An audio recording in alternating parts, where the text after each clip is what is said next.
I never wanted their approval.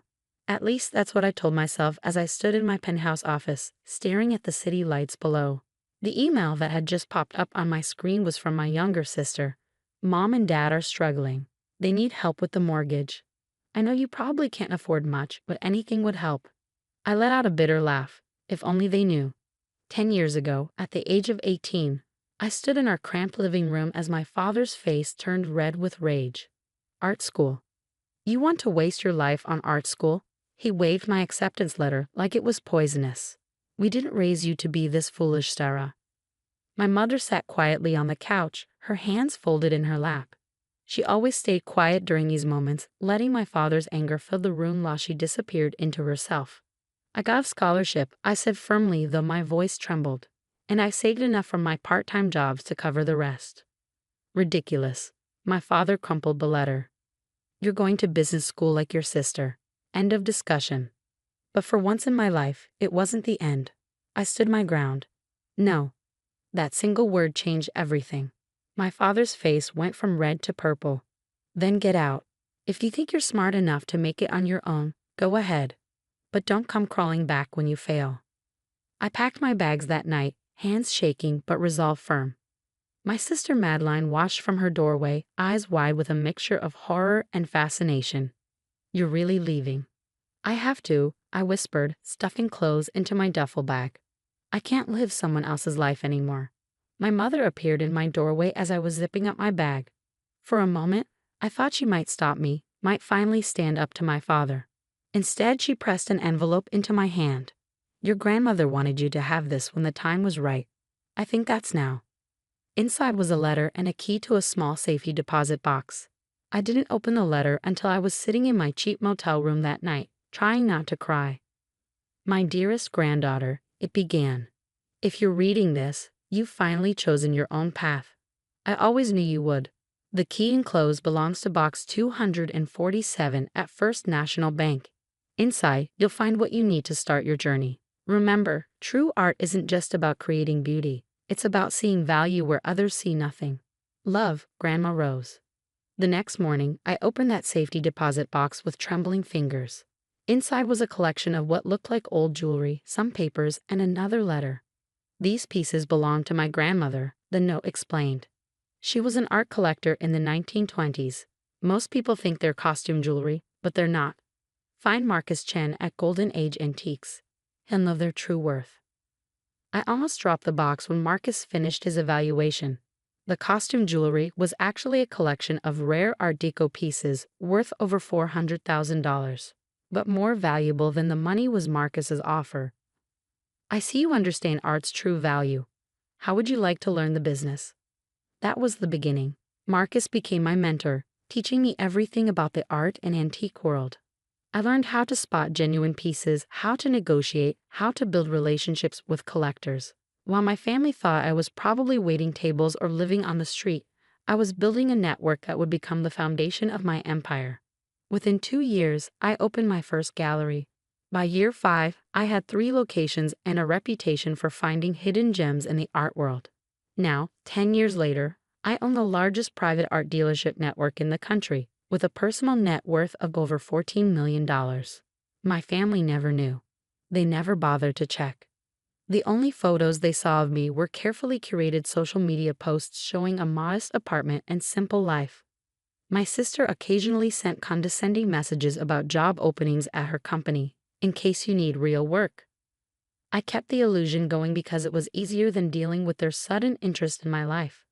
But now, staring at my sister's email about our parents' mortgage, I realized the time for illusions was over. I picked up my phone and called my sister. Madeline, bring Mom and Dad to my office tomorrow. I think it's time we talked. Your office? She sounded confused. You mean the coffee shop where you work? No, I said, looking around my penthouse suite at Morgan Tower. My actual office. I'll text you the address. Morgan Tower. She laughed. Sarah, you can't just walk into Morgan Tower and pretend you have an office there. Security won't even let you in the lobby. I smiled, thinking of the building I purchased last year. Trust me, they will. Just be here at 9 a.m. And Madeline, tell Mom and Dad to bring their mortgage papers. All of them. The next morning, I watched through my office windows as they pulled up in my father's aging sedan. Even from 30 stories up, I could see their confusion as the security guard directed them to the private elevator, the one that only went to the penthouse floor. My assistant buzzed my intercom. "Your family is here, Ms. Harrison." "Send them in," I said, turning to face the door. The looks on their faces as they entered my office were worth every second of the past 10 years. My father stopped mid-stride, his mouth hanging open. My mother grabbed the doorframe for support. Madeline just kept blinking, as if expecting the scene to change.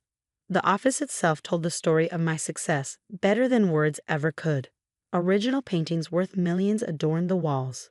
My desk was a restored Art Deco masterpiece that would make museum curators weep. And through the floor-to-ceiling windows, the city spread out below us like a kingdom I'd quietly conquered. "Sarah?" My mother's voice was barely a whisper. "What is this?"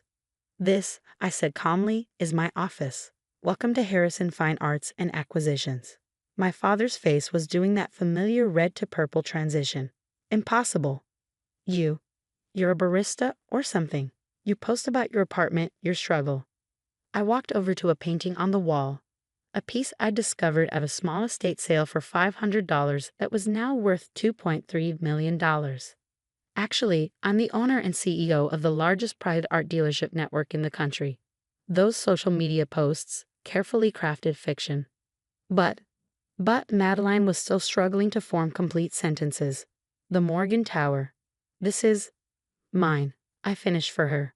"Well, technically it belongs to my company, but since I own the company." That's when my father exploded. "How dare you hide this from us? We're your family. All this time you've been secretly." "Secretly what?" I cut him off, my voice sharp. "Secretly succeeding. Secretly building something amazing.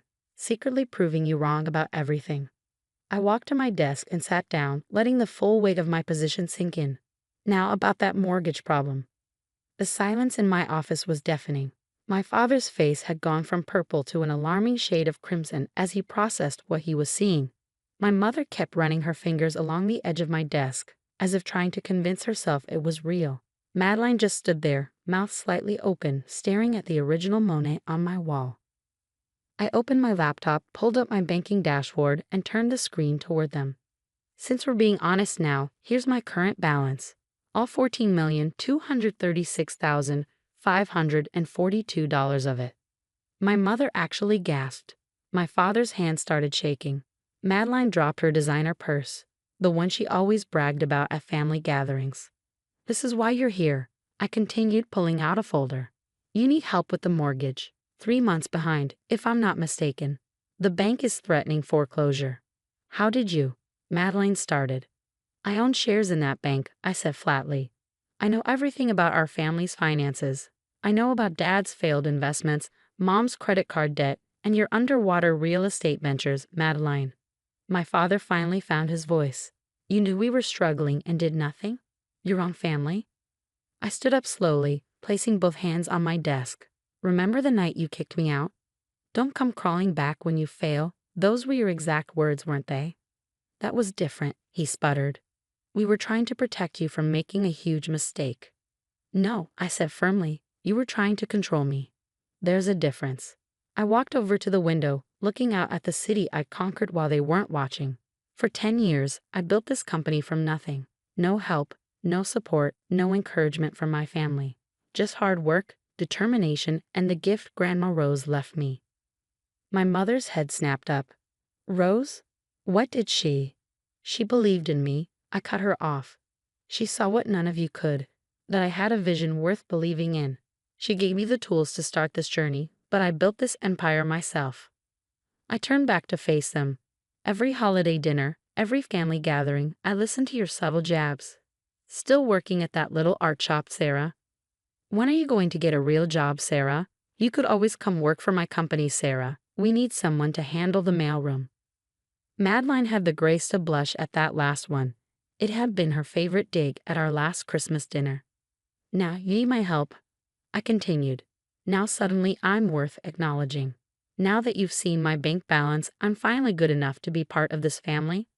My father stood up straighter, his businessman persona taking over. "We can discuss the past later. Right now, we need to talk about the mortgage. As your family, stop right there. I held up my hand. Let me show you something.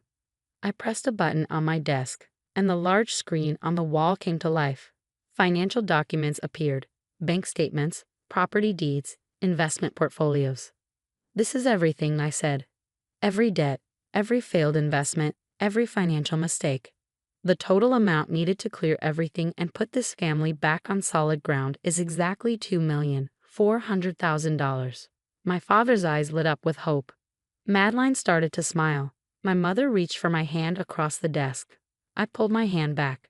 I have that amount set aside in a separate account. I've had it set aside for years, actually.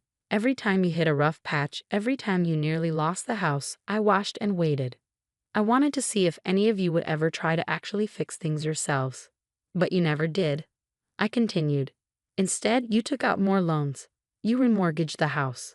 You borrowed from friends. You did everything except admit you needed to change. I sat back down at my desk. So here's what's going to happen. I will clear every debt. I will save the house.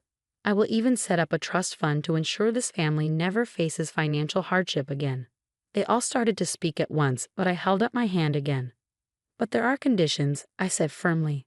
First, Dad will retire. No more risky investments, no more trying to prove yourself. Second, Madeline will close her failing real estate business and go back to school. I know you always wanted to be a teacher before Dad pushed you into business. Madeline's eyes widened. I was the only one who remembered her original dream. Third, I continued, Mom will finally start that small bookstore she's always dreamed of. I'll provide the startup capital. My mother started crying quietly. She'd given up that dream 30 years ago to support Dad's business ambitions. And finally, I looked each of them in the eye. We're going to have weekly family therapy sessions. All of us. Because money isn't our only problem, and I'm tired of pretending it is.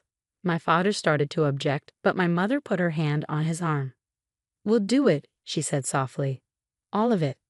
I nodded, then pressed another button on my desk. My assistant entered with a stack of documents. These papers make everything official, I explained. The debt clearance, the trust fund, the conditions, everything. Take them home, read them carefully. If you agree, sign them and bring them back tomorrow. As they stood to leave, still looking shell-shocked, I added one more thing. And Dad, that thing you said 10 years ago, about me crawling back when I failed. He looked at me, his face a mixture of shame and regret. I never failed, I said quietly. I just succeeded without you. They left my office in silence, clutching the documents like lifelines. Through my window, I watched them get into their car and drive away. My assistant came in with a cup of tea. She always knew when I needed it. Are you okay? She asked gently. I thought about the past 10 years, the long nights, the hard work, the lonely holidays. But I also thought about the strength I'd found, the confidence I built, and the woman I'd become. Yes, I said, smiling slightly. I think I finally am. The next day, they returned with the signed papers. We began the process of rebuilding not just their finances, but our family. It wasn't easy. Years of resentment and hurt don't disappear overnight. But slowly, we started to heal. My father actually apologized, something I'd never thought I'd hear. My mother opened her bookstore, which became a beloved local landmark. Madeline went back to school and now teaches art to elementary students. She's never been happier. As for me, I kept building my empire, but now I do it openly. No more hiding, no more pretending to be less than I am. Because sometimes the best revenge isn't making others feel small. It's showing them how big you can become without their approval. My grandmother's old jewelry box sits on my desk now, a reminder of where it all began. Inside, there's still one piece I've never sold, a simple gold locket with her picture. On difficult days, I open it and remember her words. True art isn't just about creating beauty. It's about seeing value where others see nothing.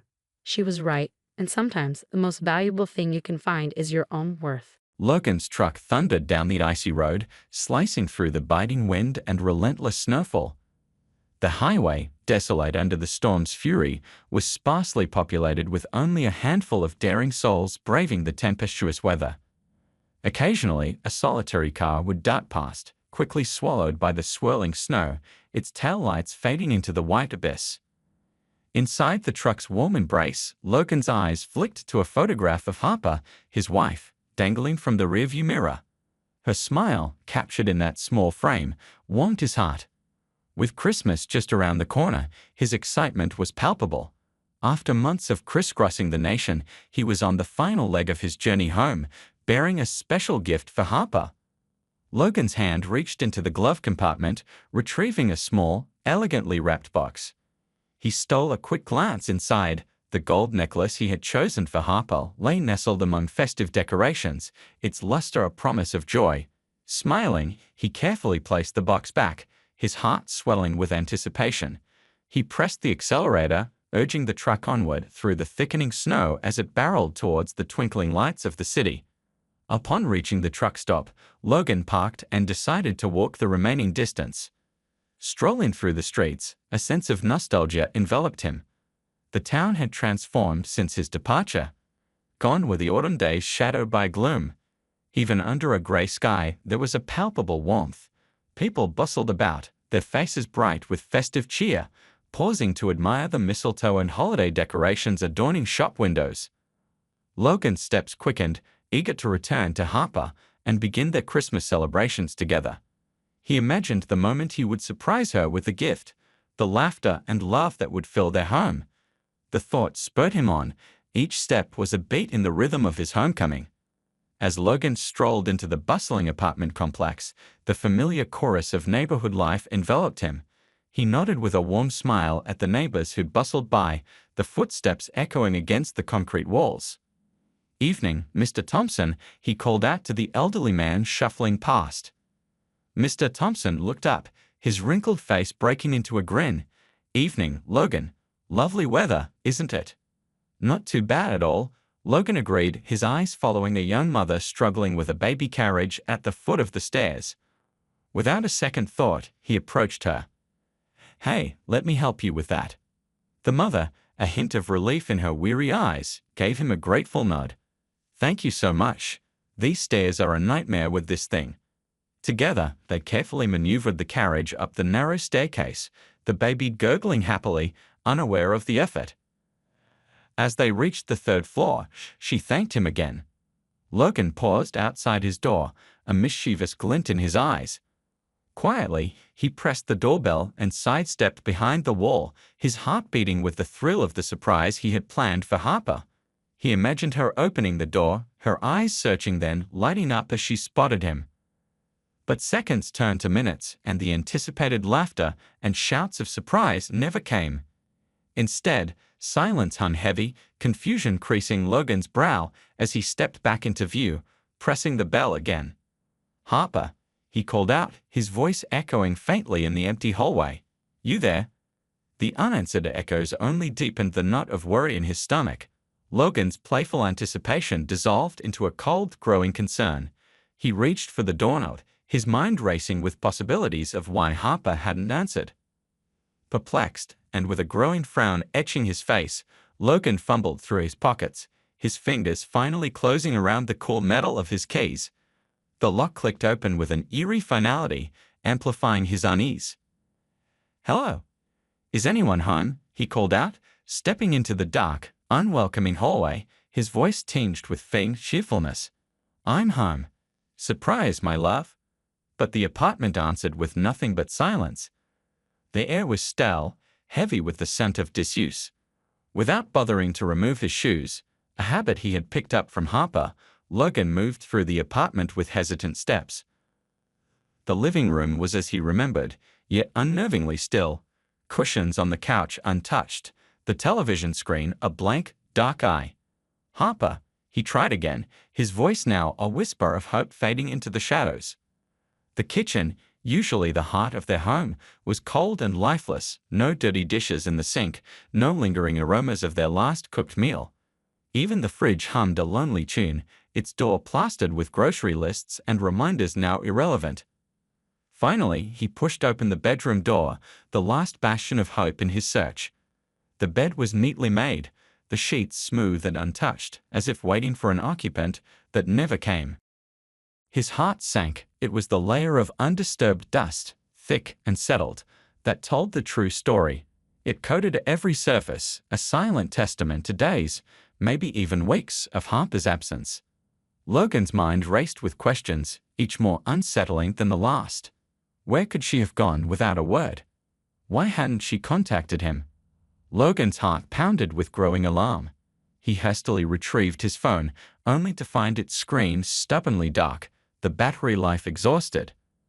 A surge of frustration washed over him as he tossed the phone aside, its clatter a stark contrast to the suffocating silence of the apartment. His steps quickened to the landline on the table, desperation fueling his movements. But what awaited him there was not a means to an answer, but the end of all his questions. His eyes fell upon a note, the letters unmistakably in Harper's familiar, flowing script. "I'm sorry.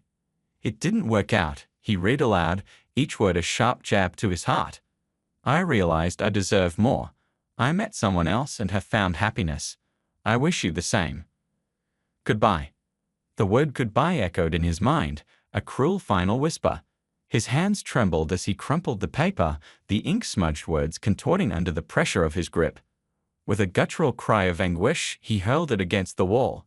The paper's flight was pathetically brief, yet its impact resonated through the empty rooms. "What does that even mean?" Logan's voice cracked as he sank onto the couch, the cushions absorbing his weight, but not his despair. The room offered no reply, no comfort, only Harper now a ghost in his memories, holding the keys to his swirling storm of questions. In the haunting stillness he noticed how little of her remained. The apartment felt gutted, stripped of its warmth and life. Yet, amidst this void, a faint, almost ethereal scent lingered. Harper's perfume. It wafted from the half-open wardrobe, a cruel reminder of her presence now painfully absent. Lost in a whirlwind of memories, Logan's mind wandered back to where it all began, Harper's workplace, a bustling fast food restaurant with neon lights that never seemed to dim. 2 years ago, their paths had unexpectedly crossed there. Harper had been a newcomer, her eyes wide with a mix of excitement and trepidation that the city often sparked in those from quieter, smaller places. It was during one of his frequent visits that Logan first noticed her. She fumbled with the cash register, cheeks flushed with embarrassment as a line of impatient customers grew. Logan stepped up to the counter, his usual order on his lips, but it was her flustered apology that caught his attention. "I'm so sorry, I'm still trying to get the hang of this," she stammered, her gaze nervously flicking to her new co-workers. "No worries, it takes a bit to get used to the rhythm of this place. I'm Logan, by the way," he replied, offering her a reassuring smile. "Harper," she responded, a tentative smile breaking through her anxiety. From that day on, their interactions grew. Logan found himself visiting the restaurant more often, each time sharing bits of advice about the city. "You know, the best coffee place is just 2 blocks from here," he once told her. "And if you ever get lost, just look for the big mural on 5th Street. It's a good landmark." Their bond deepened, conversations flowing as smoothly as the city's endless rhythm.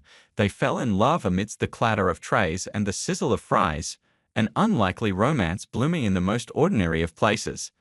They married, full of dreams and promises of a forever entwined future. But now, as Logan stood outside the restaurant, its neon sign flickering like a beacon of lost dreams, all that remained of their life together was the echo of her laughter in his mind and the crumpled note lying forgotten under the sofa. He pushed open the door, the familiar jingle of the entrance bell sounding almost mocking in its cheerfulness. He stepped inside, his heart heavy, each step a journey back into a past that felt both so close and irretrievably lost. The moment Logan stepped into the restaurant, the cashier's usual cheerful demeanor vanished. Recognizing Logan, his smile faltered, replaced by a look of uneasy recognition. The staff at the restaurant had come to know Logan well as Harper's husband, their bond celebrated and witnessed by many at their wedding. Logan approached the counter, his voice steady despite the turmoil inside. "Hey, is Harper working today?" he asked, trying to sound casual. The cashier, a young guy named Joseph whom Logan had always found friendly and talkative, now seemed lost for words. He hesitated, his eyes darting nervously before he mumbled something indistinct. "Sorry. What was that?"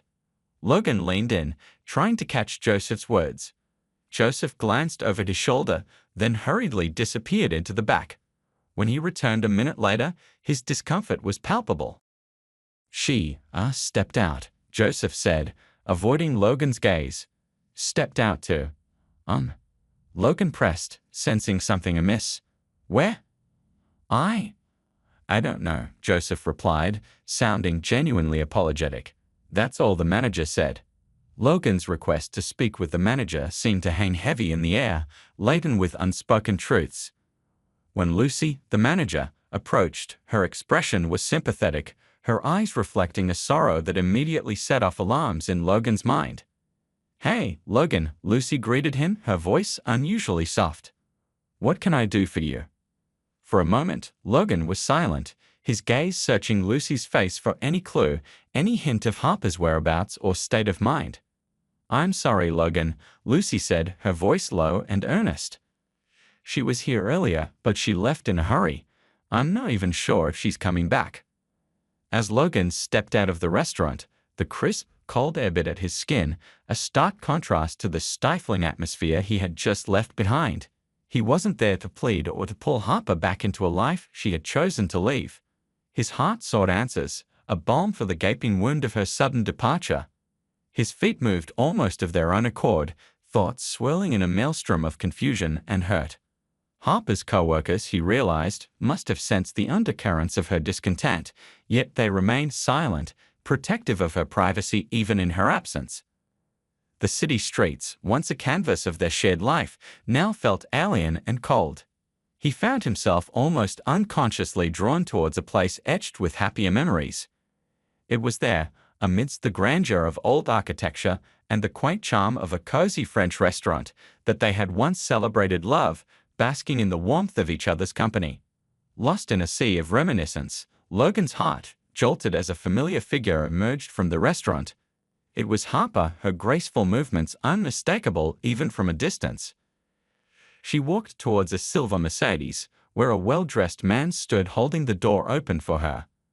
Recognition dawned with a bitter taste. The man was Miles, Harper's boss, known for his imposing stature and bald head. A flurry of emotions gripped Logan: shock, betrayal, a piercing sense of reality unraveling. Time seemed to slow as Harper slid into the car, the scene unfolding like a tableau of his deepest fears coming to life.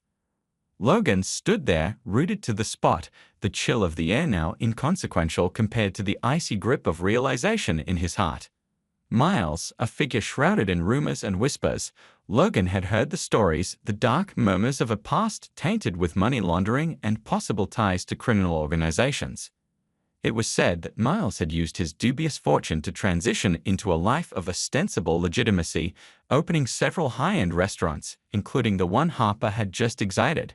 In the city's collective consciousness, Miles occupied a space that was both feared and respected, his wealth and connections casting a long shadow that many chose not to step out of. Respect born of fear and wealth is a fragile thing, Logan thought bitterly. It lacks the foundation of genuine admiration or moral integrity. As Logan's shock began to settle into a deep, etching sense of betrayal, he couldn't help but grapple with the question that gnawed at him: why Harper? Why had she, who had always seemed to value honesty and decency, chosen to leave him for a man like Miles? The cold truth settled in his heart like lead.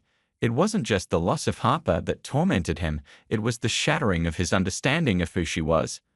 The Harper he had known, who had laughed and dreamed by his side, now seemed like a stranger, her choices an enigma wrapped in the allure of a life Logan could not comprehend.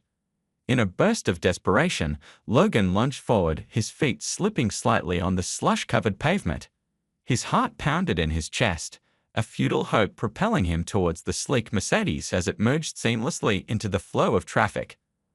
But it was too late. The car, a symbol of the new life Harper had chosen, disappeared around a corner, its tail lights blinking briefly before being swallowed by the city's labyrinth. Left standing in the dirty snow, Logan's breath formed clouds of steam in the frigid air, each puff a visual echo of his fading chances. He pulled his hat down over his ears, a meager shield against the biting cold. His hood came up next, enveloping him in a cocoon of fabric and shadow. With his head bowed against the chill, Logan began to walk, his steps quick and purposeful. The crowded sidewalk seemed to close in around him, each passerby an oblivious actor in the backdrop of his unraveling world. For days, Logan found himself adrift in a haze of alcohol, the sharp edges of reality blurred into a numbing fog. The confines of the apartment, once a shared sanctuary, now echoed with ghosts of memories. Each room a reminder of a life that had slipped through his fingers. In these solitary hours, his mind teetered on the brink of dreams and waking nightmares. He would startle at the slightest sound, his heart lurching with a hope that refused to die, the creak of floorboards, the whisper of wind against the windows. Every noise seemed like the herald of Harper's return. Each time he found himself propelled by desperate optimism, rushing to the hallway with a fervor that belied his despair.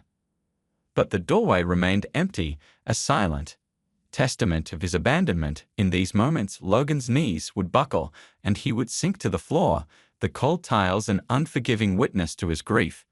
His fist would collide with the ground, a physical release for the emotional tempest raging inside him. Each stud echoed in the hollow space, a stark counterpoint to the quiet he couldn't escape. In a moment of alcohol-fueled delirium, he thought he saw Harper's face peering in through the window, her smile a haunting mirage. His heart lurched as he clambered onto the ledge, fingers fumbling with the latch. The perilous drop from the fourth floor was a mere afterthought.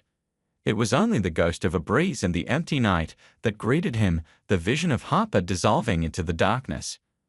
His life teetered on the edge, both literally and metaphorically. It might have spiraled further if not for the intervention of Mr. Thompson, his elderly neighbor from downstairs. The incessant noise had finally drawn the old man to Logan's door in the early hours of Christmas morning. Logan blinked and sighed slightly as he opened the door. "Oh, it's you, Mr. Thompson," he yawned, his voice heavy with fatigue. "What are you doing up this early?" Mr. Thompson glanced at his watch, the digits reading 3:20 a.m. "Well, I came to wish you a Merry Christmas," he said, his tone casual as he stepped past Logan into the apartment. His eyes quickly took in the scene of disarray, the bottles that littered the living room, the unwashed dishes, the stale air of neglect. Logan followed him in, a flush of shame coloring his cheeks. "I'm tired of this," he admitted, running a hand through his unkempt hair. He wiped his face with a t-shirt, trying to erase the evidence of his recent breakdown. "I don't feel much like celebrating. Feels more like mourning," he confessed, his voice a low murmur. "My wife left me, and I've been drinking." "Care to join me, Mr. Thompson?" Logan offered, handing him a glass of whiskey. Mr. Thompson accepted the glass, his hand steady as he took a thoughtful sip. He settled into an armchair, a silent invitation for Logan to unburden his heart. As Logan slumped onto the couch, the words poured out, the tangled story of his relationship with Harper unraveling in the dim light of the living room. His voice wavered with a mix of confusion and pain as he recounted the details, the breakup, the note, the fragments of their shared life now lying in disarray. "Was I making good money? Hell yeah, I was. Not as much as her new boyfriend, but not too bad either. Did I take her to Cancun? I sure did. Gifts, tons." He rattled off a list of what he thought were proofs of his love and commitment. "I don't know, man. Maybe I did miss something after all. I gave her everything she needed," Logan continued, his gaze lost in the middle distance, searching for answers in the shadows of the room. "Or maybe it's because I'm an orphan," he mused, his voice tinged with a vulnerability seldom expressed. "Sure, I grew up in an orphanage with no parents, but that's not my fault," Logan explained sullenly to Mr. Thompson, who listened intently, his expression full of empathy. Mr. Thompson took another sip of whiskey, the liquid burning a trail down his throat as he wiped his mouth with the back of his hand. "That's not it, dear Logan," Mr. Thompson replied softly, shaking his head slightly in understanding. "There are fickle people in this world. They swear eternal love one day, and the next, they find someone else. It's not just women, men do it too. I knew a guy who was left by his wife, then he got up and left the next one he found. Said it was revenge, but who did he really hurt? Himself. Now he's alone, drinking his sorrows away. People, Logan, are strange creatures." Logan listened, each word resonating with a mix of truth and sadness. Mr. Thompson's gaze held him, silently encouraging him to voice his deepest fears. "I don't know what to do," Logan admitted, his voice breaking the heavy silence. "I loved Harper, and she did this to me. Why should I live? What's the point of living anymore?" Mr. Thompson considered his words carefully before responding. "Well, Logan, you can just live for no particular reason. If she left you, she wasn't the one for you. Why grieve for someone who chose not to stay? Think of it as being freed from a burden. If you were drowning and she didn't reach out to help, would you still hold on to her? Life, Logan, is a precious gift. It's meant to be lived, enjoyed," Mr. Thompson added gently. Logan let out a heavy sigh, the weight of Mr. Thompson's words settling in his heart. "I'm sorry for causing you so much trouble," he said, feeling a semblance of clarity piercing through the fog of his despair. "I won't be here tonight. I'm leaving town, so I won't bother you on Christmas Eve," Logan announced, finding his clothes in a disheveled pile and quickly dressing. He made his way to the bathroom to freshen up, the conversation with Mr. Thompson having a more therapeutic effect than he could have imagined. After a while, Mr. Thompson stood, his old bones creaking softly as he moved towards the door. "Merry Christmas," he called out, his voice carrying warmth that contrasted with the coldness of the apartment. "Merry Christmas," Logan's voice echoed from the bathroom, tinged with a bittersweet acknowledgement, as the door closed softly behind Mr. Thompson. "I don't know how merry it will be, but we'll see," Logan murmured to himself in the solitude of his apartment. With the dawn of Christmas Day creeping through the windows, Logan faced the first day of a new chapter in his life, one filled with uncertainty but also a glimmer of hope, thanks to the unexpected wisdom of a neighbor on Christmas Eve. While families huddled together in warmth and celebration, Logan found himself alone, driving his truck down a snow-covered highway. The world outside was a blur of white, the road barely visible through the heavy snowfall. He drove with a desperate urgency, eager to distance himself from the remnants of a life that had unraveled so unexpectedly. The icy road demanded caution, but Logan's mind was elsewhere, lost in a whirlwind of memories and regrets. The empty highway mirrored his own sense of isolation, the stillness of the night broken only by the occasional burst of fireworks reflecting in his rearview mirror. Seeking some semblance of cheer, Logan turned on the music, the car speakers filling with the sound of festive songs. They were a bittersweet reminder of a time when Christmas brought joy and anticipation. He raised a box of grape juice to his lips, offering a solitary toast to himself. "Merry Christmas," he murmured, his voice barely audible above the music, as a firework shot up to the left, piercing the darkness with a burst of color. Logan allowed himself a small smile, a stark contrast to the joyless Christmases of his difficult childhood. Yet those days held a certain nostalgia, a reminder of simpler times when hope seemed more tangible. Christmas had once been a season he cherished, but now it felt like just another day, its magic dulled by the ache in his heart. He whispered a silent holiday greeting to the unseen revelers behind the forest and pressed on the gas pedal, disappearing once more into the snowy expanse. 2 weeks later, as Logan returned to the city, the holiday season had faded into memory. The early January morning was crisp, and his truck joined the flow of cars, signaling a return to routine life. Glancing at the dashboard, he noticed the fuel gauge ominously low.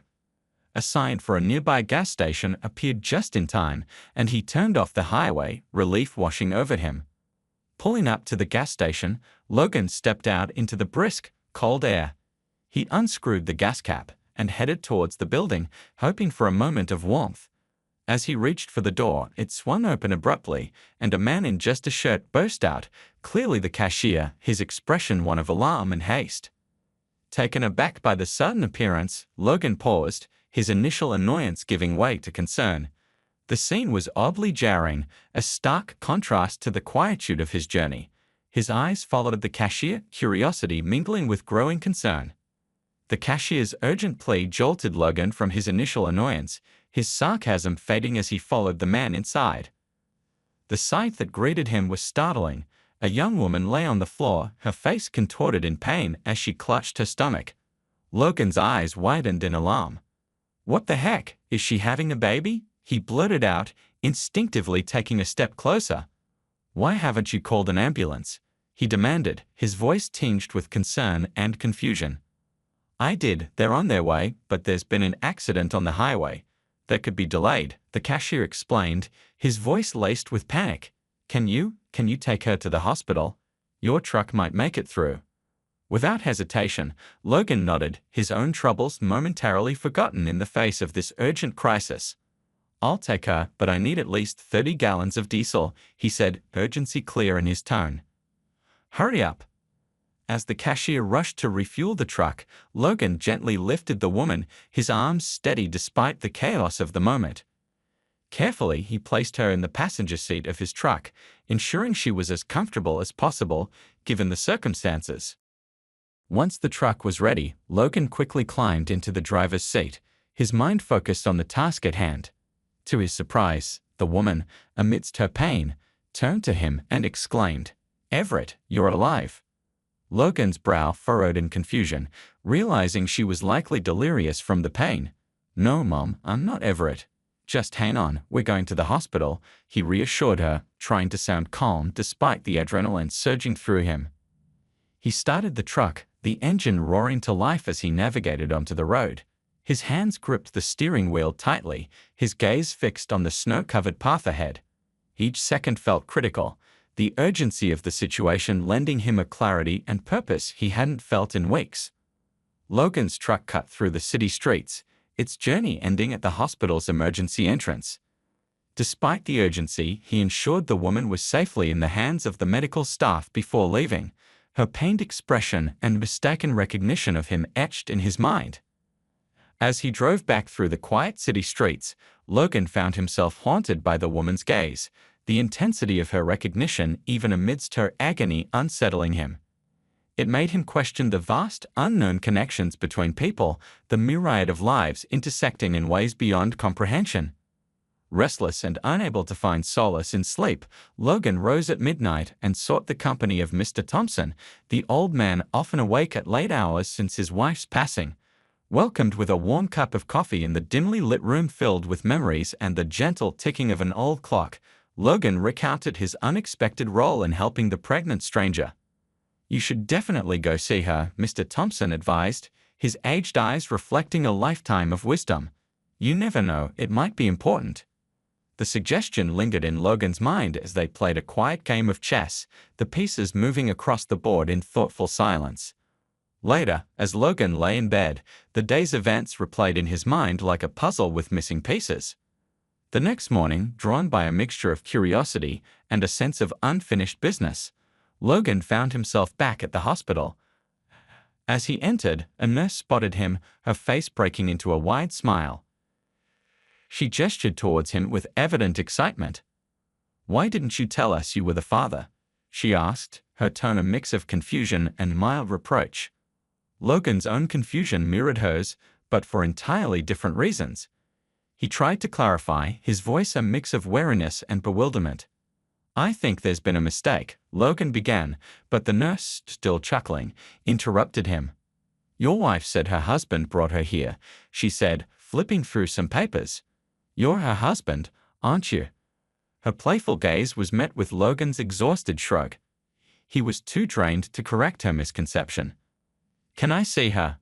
I just need to ask her something," Logan requested, his voice heavy with fatigue and frustration. "Not right now. Samantha is resting," the nurse replied, her smile fading into a more professional demeanor. "She lost a lot of blood during childbirth and is in intensive care. You can visit in 3 days." As Logan processed this information, the nurse added reassuringly, "Don't worry, you'll get to see your child. It's a cute boy, and he's doing well." Logan's mind relaxed slightly at the mention of a child, the situation spiraling into realms far beyond his expectations. "So, her name is Samantha," he muttered to himself, a piece of the puzzle falling into place. Yet, the overall picture remained blurred and confusing as he left. The nurse's laughter and casual remark about him being strange echoed in his ears. Logan's world, already upended by recent events, seemed to be tilting further off its axis. 3 days later, Logan returned to the hospital, his heart pounding with a mix of curiosity, anxiety, and a strange sense of responsibility. When he met her, he didn't know how to start the conversation.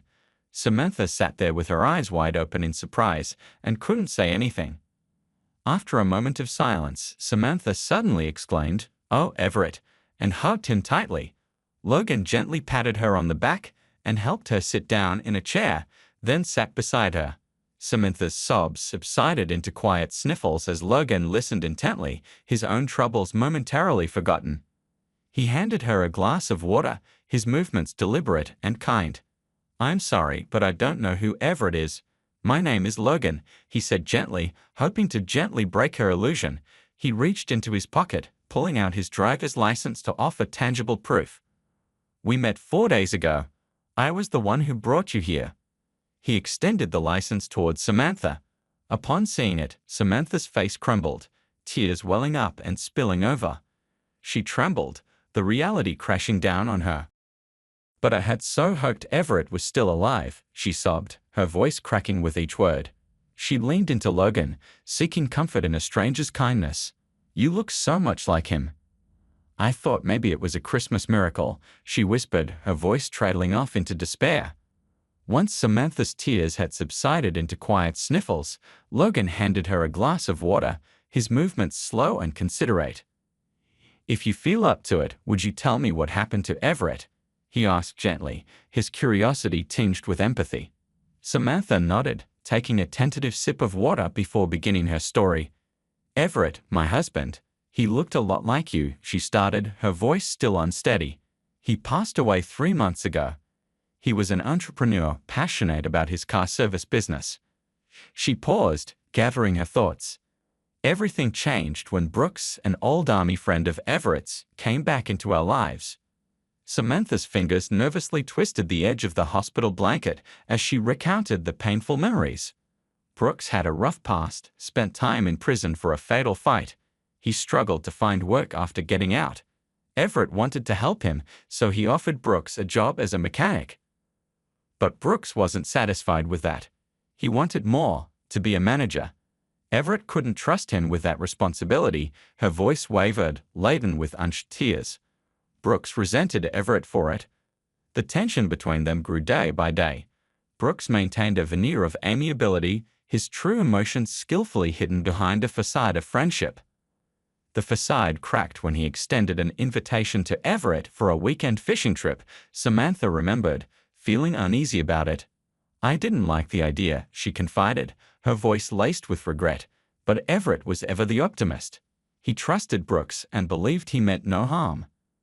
The trip, however, ended in tragedy. Samantha's hands trembled as she recounted the fateful news of Everett's drowning. Brooks claimed Everett fell overboard and got tangled in the fishing gear, beyond his help. Her voice tinged with skepticism. Everyone believed him.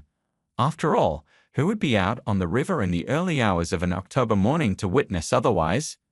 Samantha's eyes filled with haunting conviction as she met Logan's gaze. But Everett was a strong swimmer, always cautious. He always wore a life vest. It didn't make sense. Tears brimmed in her eyes once more, spilling over as Logan reached out to refill her glass with water. "I'm so sorry," Logan murmured, his head bowed in a gesture of shared sorrow. "For your loss and for all that's happened since." He hesitated before asking his next question. "How did you end up at the gas station without your coat?" Samantha took a deep, steadying breath, wiping her tears. Her voice, when she spoke, was a whisper of vulnerability. "After Everett passed, Brooks wouldn't leave me alone. He came around persistently, asking me to marry him, promising to help raise my child." She shook her head, a mix of disbelief and despair in her eyes. "I refused him every time, begged him to leave me be, but he was relentless, always coming back. Then I stopped letting him in. One day, when I came back from the shop, Brooks caught me. He forced me into his car and drove off to the woods. The car broke down there. I tried to run away. Brooks caught my jacket, but I pulled away, leaving the jacket in his hands. After that, everything's a blur. I guess I ran and then just collapsed. The next thing I knew, I was waking up in your truck." Logan nodded, his expression one of understanding, as if the disjointed pieces of a perplexing puzzle had finally clicked into place. He stood, offering a brief, sullen goodbye to Samantha, and began to walk down the dimly lit hospital corridor towards the stairs. Just as he reached the threshold, Samantha's voice, laced with fragile hope, halted him. "Logan, when I'm discharged, could you take me home? I don't have anyone else to turn to," Samantha implored, her voice barely above a whisper. Without hesitation, Logan replied, "Of course. I'll be there for you." He quickly scribbled down his phone number on a scrap of paper, his handwriting steady despite the turmoil inside. "Call me when you're ready to leave. I'll come as soon as you need me." Samantha's fingers, trembling like autumn leaves, clutched the paper as she slid it into the pocket of her hospital gown. "Thank you," she murmured, her eyes brimming with unshed tears locked onto Logan's. "I'll be waiting." Logan turned, his steps echoing softly in the corridor as he walked away. A shiver coursed through him, a chill that seemed to seep into his very bones, not from the cold, but from the weight of the moment they had just shared. The following day, driven by an unresolved mystery from his past, Logan made his way to the orphanage. Where he had spent his formative years, the building stood unchanged, a repository of Logan's earliest memories. Its walls, still painted a vibrant green, were adorned with larger-than-life depictions of superheroes, as if guarding the dreams of the children within.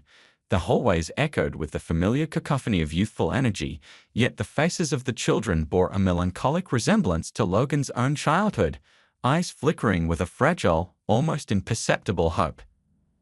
After exchanging brief nostalgic greetings with a couple of familiar faces from the staff, Logan found himself in the office of the headmistress, Hadley Sawyer. The room was a small capsule of time, its walls lined with photographs of countless children who had passed through these doors. With little preamble, Logan delved into the purpose of his visit, his voice tinged with a mixture of apprehension and urgency as he mentioned Everett. As he spoke, Mrs. Sawyer's demeanor subtly shifted, a shadow crossing her features. She walked to the window, gazing out as if seeking answers beyond the view. "You weren't alone when you arrived here," she began, her voice lower, tinged with a hint of regret. "You were one of two tiny infants on a particularly bitter winter day. Those years were tough. We were overrun with abandoned infants and constantly short on space.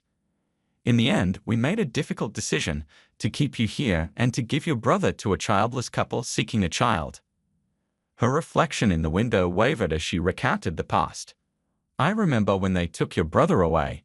You cried inconsolably, everyone tried to comfort you. But the bond between twins, it's something profound. 3 years later, we heard the couple had divorced. Heartbreakingly, they gave up your brother, and he was sent to another orphanage. By then, we were inundated with orphans and didn't have a single bed to spare. The cruel twist of fate tore you two apart," she continued, her voice heavy with sorrow. "I'm deeply sorry. We should have told you sooner." The revelation crashed over Logan like a tidal wave, leaving him momentarily breathless. He clasped his head in his hands, the enormity of the truth sinking in. "If only I had known about my brother. Everett might still be alive. His wife wouldn't be engulfed in this sorrow. How did everything become so twisted?" His voice was thick with a maelstrom of emotions. Mrs. Sawyer, her silhouette etched against the window light, could only offer a helpless shrug, the weight of decades of decisions and their unintended consequences bearing down on her. "I'm truly sorry, Logan. Some things in life, they're beyond our grasp, beyond our control," she whispered, her voice a mirror of regret. Unable to bear the stifling air of revelations and remorse any longer, Logan rose abruptly, his chair scraping against the floor. He left the office swiftly, each step away feeling like an escape from an invisible burden. The orphanage, once a refuge, now felt like a chamber of lost possibilities. Stepping outside, he drew a deep breath as if surfacing from the depths of a murky past. The walk home was a blur, his thoughts a jumbled maze, only intermittently interrupted by the habitual glance at his phone. The anticipated call from Samantha, however, remained elusive, adding a layer of anxious anticipation to Logan's already turbulent emotions. The call he had been yearning for arrived with the dawn of the next day. Samantha's voice, a blend of relief and apprehension, broke through the morning stillness, informing Logan of her discharge. With a sense of urgency, Logan hailed a taxi and headed straight to the hospital. Arriving, he found Samantha outside, cradling her son, an image of maternal tenderness against the stark backdrop of the hospital building. As Logan approached, he couldn't help but smile at the sight of the baby's round, innocent face nestled in the crook of Samantha's arm. He reached out gently, tickling the baby's nose with his finger, eliciting a soft, gurgling laugh. "Let me get you home," he said softly, his voice a steady anchor in the midst of their tumultuous lives. He held the car door open for Samantha, a silent vow in his gesture to protect and support them on the uncertain road ahead. Samantha's apartment was nestled in the bustling heart of the city, shadowed by the car service business that her husband Everett had painstakingly built over the years. Now, it stood as a symbol of betrayal, usurped by Brooks through deceit and forgery.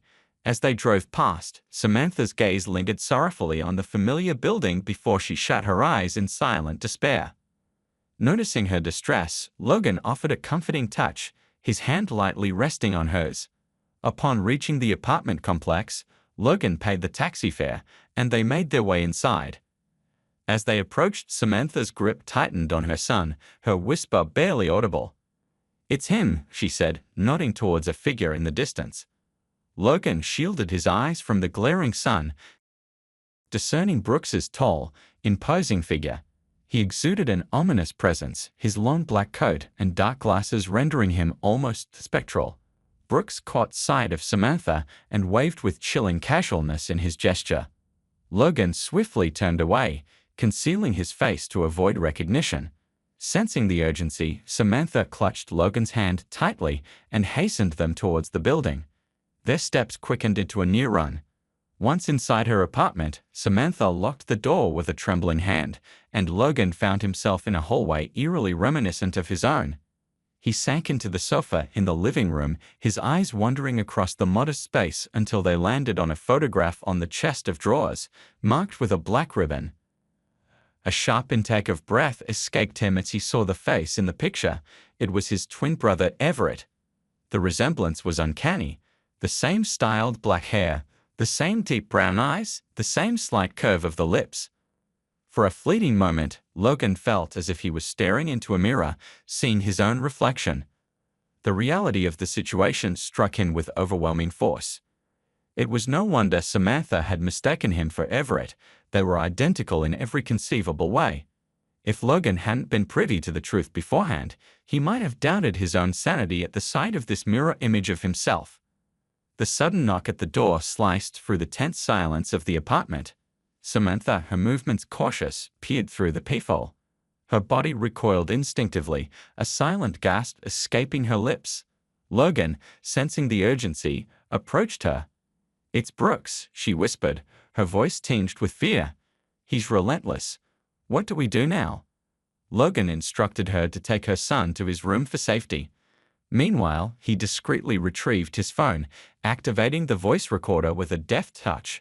Steeling himself, he opened the door, feigning a calm smile. "Brooks, what brings you here?" Brooks's face drained of color, his body recoiling as if struck. Staggering backward, he nearly lost his balance over the railing. "You're supposed to be dead," Brooks stammered, his eyes darting wildly, refusing to settle on Logan. "How did I survive being drowned?" Logan interjected with deliberate calmness.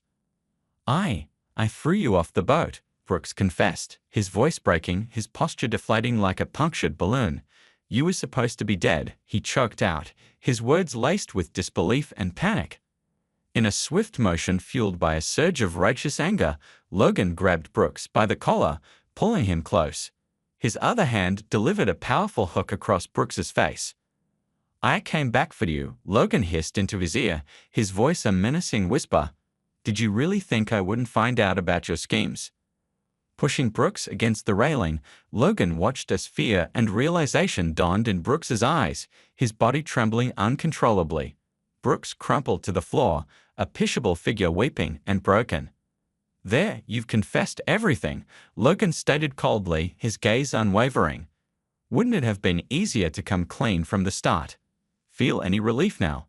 Your life's about to change, Brooks, and not for the better. You're already acquainted with prison, aren't you?" After leaving Brooks crumpled on the ground, Logan stepped outside to call the police. Upon their arrival, he presented them with the incriminating evidence from his phone containing Brooks's unwitting confession. As Brooks slowly collected himself, he unfolded his tale to the officers, detailing his belief that he had successfully murdered Everett. "But I think it's time you knew the truth," Logan interjected with a wry smile, watching as the police escorted Brooks from the building. "I'm not Everett. I'm his twin brother." The revelation struck Brooks like a physical blow, his face contorted with rage as he snapped, his voice laced with desperation. "I didn't kill anyone," he shouted, lunging forward in a futile attempt to reclaim control of the narrative. "I was joking. I'm insane, just spewing nonsense." One of the officers firmly restrained Brooks, his voice steady and authoritative. "You'll have a chance to explain everything at the station, sir. Let's proceed." As the door shut behind the police and Brooks, Samantha emerged from the apartment, her expression a mix of concern and curiosity. Logan recounted the entire ordeal to her, each word lifting a weight off his shoulders. Overwhelmed by the unfolding events, Samantha was unable to hold back her tears. The subsequent investigation into Brooks's actions was a lengthy and complicated affair. The main hurdle for the prosecution was the absence of eyewitnesses to corroborate the account of Everett being pushed overboard. This lack of direct evidence led to delays and cast doubts on the fairness of the trial. Brooks was on the verge of being released due to insufficient evidence when a crucial breakthrough occurred. Logan, driven by a personal quest for justice, managed to unearth two key witnesses. Elderly fishermen who had been on the river that fateful morning. They vividly recalled seeing Brooks dispose of the body. Bolstered by their testimony, the court was finally able to pass a severe judgment, 25 years in federal prison for Brooks. As the judge delivered the verdict, Samantha's grip on Logan's hand tightened, a tangible manifestation of her anxiety and hope. Relief washed over her as she heard the decisive words: Brooks would be incarcerated for a substantial period.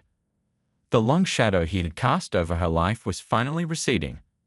After the courtroom had emptied, Samantha turned to Logan, her eyes reflecting a mix of gratitude and newfound determination. "Brooks will be behind bars." "I can hardly believe it's finally over," Samantha murmured, "but now there's the matter of the car service. I can't bear the thought of it collapsing, yet I'm at a loss on how to manage it. Would you help me with it?" Logan's response came with an assuring smile, a silent promise of support. "Of course I'll handle it," he said, his voice laced with newfound purpose. "I've been considering a career change anyway. This feels like the right moment, the right opportunity." In a spontaneous surge of emotion, Samantha leaned forward, closing the gap between them with a heartfelt kiss. Logan reciprocated with equal passion, their shared kiss a seal on their unspoken commitment to face the future together. Enveloped in each other's embrace, they became oblivious to the world around them. The cold rain, the blustering wind, all faded into insignificance. For those 10 minutes amidst the tempest, they found a haven in each other, their kisses a language of shared trials, resilience, and hope. Half a year swiftly passed, and the festive season was upon them once more. Preparations for Christmas were underway, the tree adorned with twinkling lights, gifts wrapped in shimmering paper, and heartfelt wishes whispered into the crisp winter air. Logan and Samantha, united in marriage for 3 months, had been splitting their time between their respective apartments.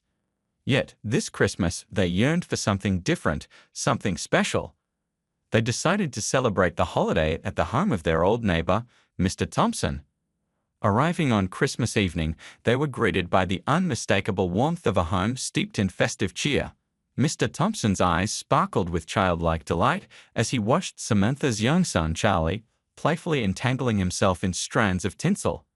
Overcome with emotion, the old man was visibly moved by the scene.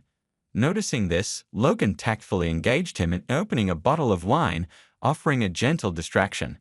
As they gathered around the festive table, Mr. Thompson raised his glass, his voice resonating with the joy of the occasion. "Let's toast to all the good fortunes we've experienced and those yet to come," he declared heartily. In that moment, as the preparations for the feast continued, Logan found himself reflecting on the tumultuous events of the past year. Standing up, his smile broad and sincere, he turned to Mr. Thompson. "Without your intervention a year ago, none of this would have been possible," Logan acknowledged, his gaze settling on his glass of champagne. "I might have spiraled into despair, losing myself and missing the chance to meet Samantha and offer her my help. For your wisdom and guidance, I am eternally grateful. This toast is for you, Mr. Thompson," Logan said, his voice imbued with deep gratitude. "To happiness," Mr. Thompson whispered, lifting his glass higher. "To our happiness," echoed Samantha, their glasses raised in harmonious chorus. Mr. Thompson had become more than just a neighbor to Logan and Samantha, he was an integral part of their family tapestry. His visits to the young couple's home were frequent and filled with a warmth that only someone with a generous heart could bring. Often, he would arrive with a twinkle in his eye, eager to spend time with little Charlie, who had grown particularly fond of the kindly old man. For Logan and Samantha, Mr. Thompson's presence was a blessing. His advice, often dispensed over cups of tea or during leisurely strolls in the park, was invaluable. The couple also noticed how Mr. Thompson's eyes lit up when he was with Charlie. It was as if the child brought a renewed sense of purpose and joy into his life. In turn, Charlie's laughter and energy seemed to rejuvenate the elderly man, infusing him with a youthful spirit. As time passed, Mr. Thompson became like a grandfather to them, a role he embraced with all the love and enthusiasm in his heart. His relationship with Logan, Samantha, and little Charlie deepened, marked by a series of small but significant moments that wove him seamlessly into the fabric of their family life. Mr. Thompson was there for Charlie's milestones, his first words, his first steps, each celebrated with joy and pride as if he were his own flesh and blood. He would often bring small gifts for Charlie, nothing extravagant, but each one chosen with thought and care. A hand-carved wooden toy, a book full of colorful pictures. Each gift was a token of his deep affection. Perhaps most touching was the way he spoke of them to others. To his friends and acquaintances, he referred to Logan, Samantha, and Charlie as "my family." There was no blood relation, but the bonds of affection and respect they shared were as strong as any kinship. In return, Logan, Samantha, and Charlie filled a void in Mr. Thompson's life. They gave him a sense of belonging and purpose in his later years, a family to care for and love. His days were brighter and more meaningful because of their presence in his life. One day, Logan whisked his family away for a joyful evening at their favorite local family restaurant. The bell above the restaurant door tinkled merrily as Logan, accompanied by Samantha, Charlie, and Mr. Thompson, stepped inside. The warmth of the eatery, with its inviting aroma of home-cooked meals and the soft hum of conversation, enveloped them. As they looked around for a suitable table, Logan's eyes unexpectedly met those of Harper, his ex-wife, now working there as a waitress. The recognition was instant, and a flicker of surprise crossed Harper's face before she quickly busied herself with her duties. Mr. Thompson, ever observant, leaned closer to Logan. "Someone you know?" he inquired softly, his voice tinged with curiosity. "Yes, that's Harper, my ex-wife," Logan replied quietly, his voice neutral, devoid of any bitterness. Before they could settle into their seats, Harper approached. Her demeanor was a blend of professional courtesy and personal awkwardness. "Logan, I," she started, her voice wavering slightly. She glanced briefly at Samantha and then at Charlie, who was busily chattering with Mr. Thompson about the festive decorations. "There's no need to explain, Harper," Logan interrupted gently, his eyes kind yet resolute. "That's in the past. We've both moved on." Harper nodded, her eyes briefly moist. "I'm glad you found happiness," she said, her gaze lingering on the family group. Mr. Thompson, sensing the emotional undercurrents of the exchange, chimed in with his characteristic warmth. "Life has a way of teaching us valuable lessons, often through unexpected paths," he said, offering Harper a reassuring smile. "Yes, it does," Harper agreed, returning his smile with a semblance of her former self. She quickly took their orders, her composure regained, and retreated to the kitchen. As Harper walked away, Mr. Thompson placed a comforting hand on Logan's shoulder. "You've handled that with great dignity, Logan," The past may shape us, but it's the present that truly matters, he remarked sagely. Logan nodded in agreement, his heart full of gratitude for the life he had now with Samantha, Charlie, and the invaluable presence of Mr. Thompson. The encounter with Harper was a poignant reminder of his journey, but the joy and love at his table were a testament to the beautiful present he had embraced.